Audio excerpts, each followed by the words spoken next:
You check your bank account in a parking lot. $14. The engine's off because, well, gas costs money too. Somewhere behind you, a text from a friend pops up. Dinner's on him tonight. You already know what you're going to say. You're not hungry. $14 isn't just a number.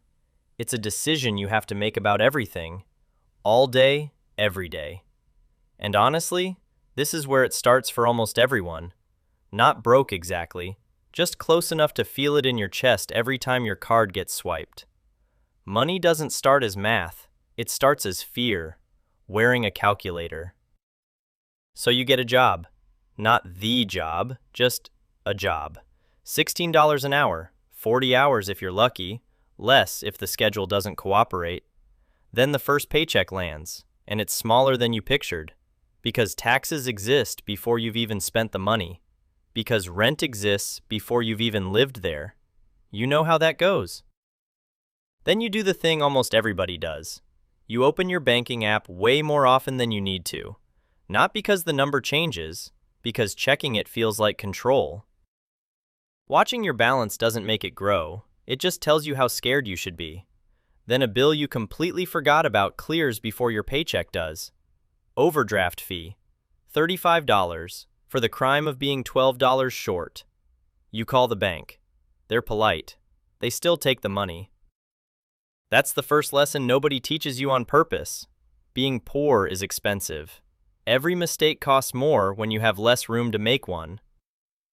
There's a version of you that wanted to open a savings account that same week. You walked past the bank twice. Both times, you kept walking. Because opening an account felt like admitting you had something worth protecting. And somewhere deep down, you just weren't ready to believe that yet. So instead, you start keeping a mental ledger that nobody else can see. Gas until Thursday. Groceries split across 2 trips so the total never looks too big on one receipt. A coworker invites you to a birthday dinner. You order water and an appetizer. You laugh along like the menu doesn't matter. Meanwhile, you're doing math behind your smile that nobody else at the table even realizes is happening. Poverty isn't loud, it's quiet. It's a constant stream of arithmetic running underneath every social moment you're supposed to enjoy. Months go by like this. Nothing tragic, just tight. You get really good at something most people with money never have to learn, stretching a dollar until it's practically transparent. You know exactly what's in your fridge without opening it. You know the exact hour your paycheck hits. You even know which gas station is 4 cents cheaper, if you're willing to drive the extra half mile to save it. Then something small happens. A relative passes away. There's an inheritance. Not life-changing, but $4,000 suddenly appears in an account that spent years living close to zero. For the first time, opening your banking app doesn't make your stomach tighten. The strange part is, you have no idea what to do next. You've spent your whole life planning for not having money. Nobody ever prepared you for having some. A friend tells you to put it in the market. Another says to keep it liquid. Your mom says to pay off the credit card. The truth is, all 3 of them are right. And somehow, you do none of those things for 2 weeks. Because making decisions when you finally have options uses a completely different muscle than making decisions when you're just trying to survive. And yours has never really been used before. Scarcity teaches you how to survive. It doesn't teach you what to do once the danger finally passes. You almost spend it, not recklessly, reasonably. A better mattress. A weekend away you've been talking yourself out of for the last 2 years. Every purchase makes perfect sense on its own. Then, the night before you're about to book the trip, you find yourself staring at the number in your account. And suddenly, it hits you. This is the exact pattern that's kept every paycheck before this one at 0. So instead, you pay off the credit card. The interest had been quietly eating away at you, 24% month after month. The same way a slow leak eats away at a foundation. The relief isn't really financial, it's physical. You sleep better that week, for reasons you can't quite explain out loud. $800 left. You move it somewhere you can't reach easily. It's the first time in your life you've had money that exists for one reason: not to be spent. That's the moment your net worth is really born. Not because of the amount, because of the decision to let something exist untouched. There's another version of this story, one where that $4,000 disappears in 3 weeks. Some furniture, a few dinners, a phone upgrade you didn't actually need, nothing memorable. That version happens to almost everybody at least once. The difference isn't willpower, it's whether you've decided, even once, that some money exists to be looked at, instead of spent. 2 years go by. The job is steadier now. Better title, better pay, more hours, and somehow, more expectations stitched into every raise. You're making $58,000 a year now. Compared to $14 in a parking lot, it feels like wealth. But the money disappears differently now. Not through desperation, through small purchases that sound perfectly reasonable. A subscription here, a nicer version of something you already owned. Nothing feels like a mistake when you buy it. That's what makes it dangerous. One day, a coworker asks what you're doing for retirement. You laugh. Because retirement feels like a word meant for somebody else. Then later that day, you finally open the 401k paperwork that's been sitting in your inbox since orientation. Company match, 4%. People call it free money. It isn't really free, it's deferred. Still, you sign up, because for the first time in your life, later actually feels like somewhere you might get to. The funny thing about compounding is, it doesn't feel like anything, not for years. And that's exactly why so many people give up before it ever starts working. Then rent goes up. It always does. This time, instead of quitting your job, you negotiate a raise. Somewhere along the way, you've learned that loyalty isn't a virtue, it's a strategy. And strategies get reevaluated. Now you're making $64,000 a year. Still not rich, but you're definitely not scared the way you used to be. You open another bank account. This one's different. Emergency fund. 3 months of expenses. Money that just sits there like a fire extinguisher you hope you'll never need. It grows slowly. $20 one month, $50 the next. Some months, nothing at all. Then, 6 months later, your car's transmission dies. Instead of panic, there's just a withdrawal and a receipt. The emergency fund did exactly what it was supposed to do. Nothing dramatic happened, and that's the point. Insurance against your own life isn't supposed to be exciting. Without realizing it, money has quietly stopped being about survival. Now, it's starting to become about design. 5 years in, you've been telling yourself for ages that you'd start investing beyond your 401k. This time, you finally do. $200 a month goes into an index fund, automatically. It's boring. It's predictable. Almost forgettable. Then, after the first month, you check the account. You're down $11. For a second, you almost pull the money back out, because losing $11 on paper somehow feels worse than never investing it in the first place. That's not math, that's just how we're wired. But you leave it alone. 18 months go by. The market has a bad quarter, then a good one, then another bad one. Eventually, you stop checking every day. And somewhere along the way, without even noticing the exact moment, opening the account stops being about fear and starts being about curiosity. A friend from those old parking lot days is still there, financially, still counting gas money, still doing the same quiet calculations you used to do. You don't say anything, but you notice you've started paying for dinner without thinking about it. And then, you notice him noticing. Distance shows up in little gestures long before anyone talks about it out loud. You're 31 now. Net worth? $46,000. Not because of one big decision, because of thousands of small ones, all quietly compounding in the same direction. A direction you didn't fully recognize until you finally looked back. Then a promotion comes along. Director, 6 figures for the first time, $112,000 a year. You call your parents. There's a kind of pride in their voices you've never heard directed at you before. But underneath that pride, there's something else, a new kind of pressure, because now it feels like dropping below this number wouldn't just say something about your bank account, it would say something about you. That's the moment money starts becoming part of your identity, and once that happens, losing it doesn't feel like a setback anymore, it feels like a wound. A rough quarter at work brings rumors of layoffs. You're not on the list. Still, for 2 weeks, you quietly build a backup plan. Freelance contacts, savings runway, a resume you update after midnight when nobody's watching. In the end, nothing happens. But you realize the fear was never really about losing the job. It was about losing the number attached to your name. Not long after that, you buy a car you don't actually need. Not recklessly. You can technically afford the payment, but can afford and should. Those are two completely different sentences. And once you're making 6 figures, that line gets blurry, partly because everyone around you seems to be blurring it too. 2 years later, you sell that car at a loss. You use the money to buy a house instead. The mortgage is $2,800 a month. Your old rent was $1,400.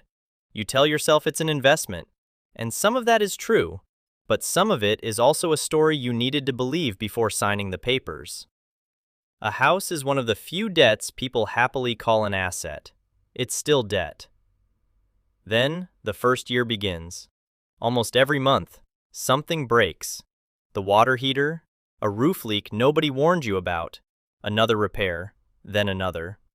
Eventually, you create an entire spreadsheet just for the house, separate from everything else, because somehow, the house has become its own demanding relationship.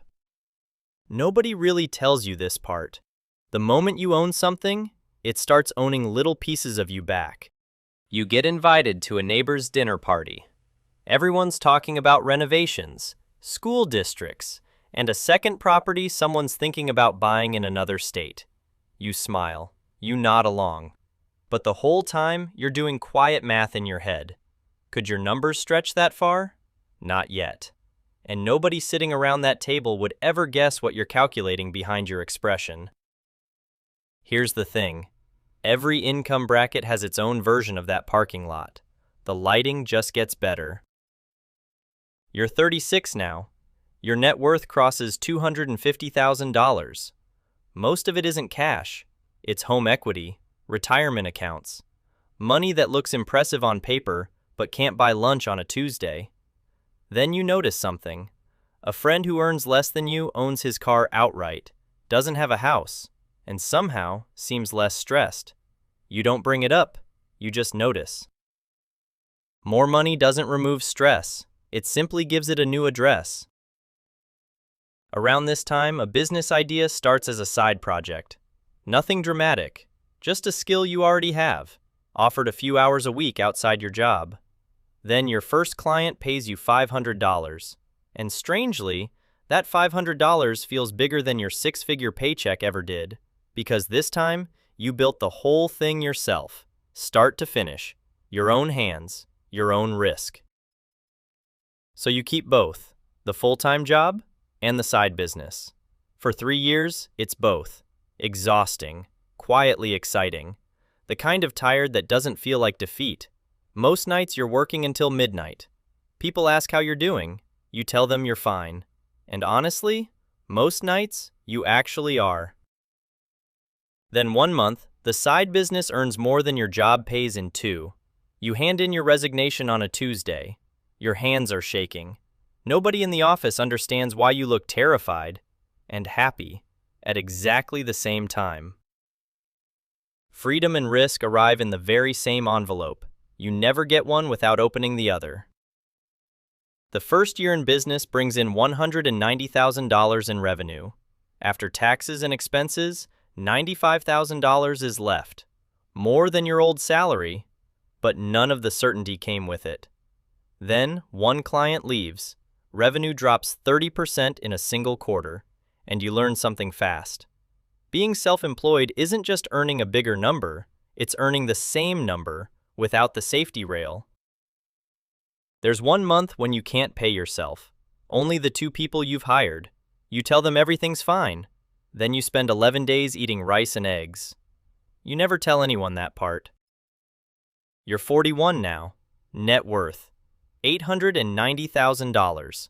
On paper, you're almost a millionaire. In real life, you're still eating the same lunch you were eating when your net worth was $46,000. Because old habits don't disappear just because the number does. Then, on an ordinary Thursday, you cross $1 million. No fireworks, no celebration. You check the account twice just to make sure it's real. Then, you go make coffee, because there's nowhere else that moment is supposed to go. Nobody feels different at the number they once believed would fix everything. They just feel like themselves, only carrying a little less fear. The business keeps growing. You hire your first employee, then your third, then your ninth. Before long, payroll becomes the scariest number in your life. Scarier than any personal bill ever was. Because now it isn't just your future riding on those decisions. It's 12 families' futures resting on your decisions. The higher you climb, the less your fear is about yourself. Eventually, you have to let one of those 9 employees go. Not because they failed, because the numbers leave you with a choice. Either his salary or the company survives the quarter. You choose the company.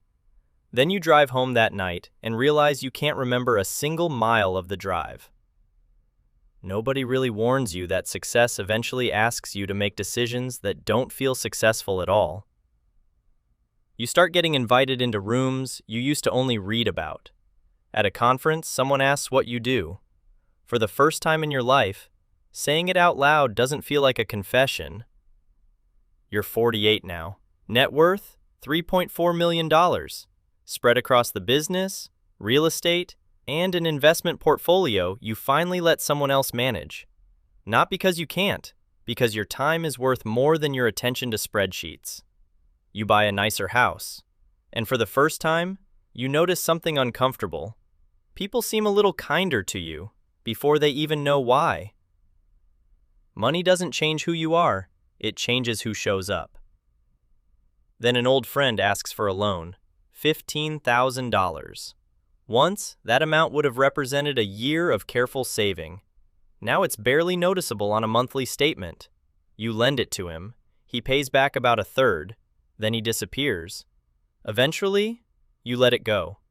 Not because it didn't matter, because you've learned that some relationships cost money to keep, and others cost money to end. When you're struggling, money tests your discipline.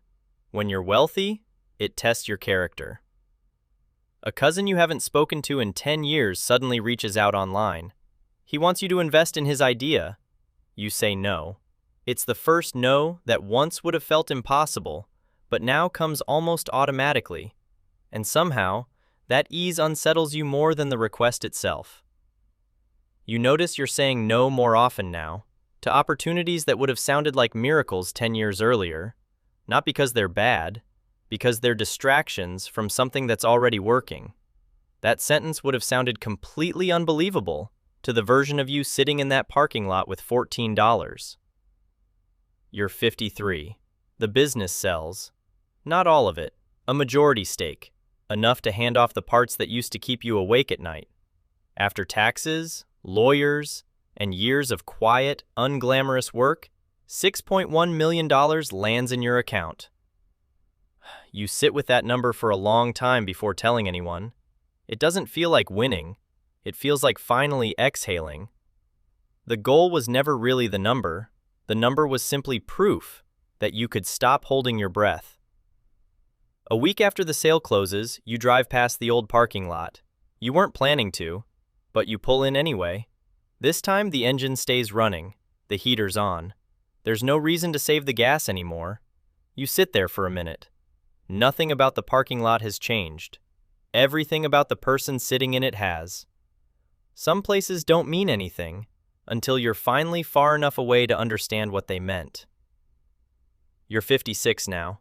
Your net worth crosses $10 million, spread across investments, real estate, and the remaining stake in a company that no longer needs you at your desk every day. Your calendar has more empty space than it's had since you were 19. One Tuesday afternoon, you spend hours doing absolutely nothing, on purpose, and it takes real effort not to feel guilty about it. That parking lot with $14 still visits you sometimes, usually late at night, not as trauma, as perspective. You remember exactly what it felt like to want relief from money more than almost anything else. Every stage had its own kind of fear. The number only decided what that fear was wearing. One evening, someone much younger than you asks what the secret was. You almost answer with a number. Then you stop. Because the number was never the honest answer. The honest answer is smaller and harder to say out loud. You kept going on the days when the number didn't move. You kept going on some of the days it moved backward, and you kept going anyway. Nobody reaches a number like this simply by wanting it enough. They get there by continuing, long after wanting it stops being enough. For entertainment and reflection only, this isn't financial advice. If you've lived through one of these stages, or maybe you're standing right in the middle of one now, the comment section is genuinely curious to hear what that part of the journey looked like for you. And if you'd like to keep thinking about stories like this, there's more waiting for you. No rush.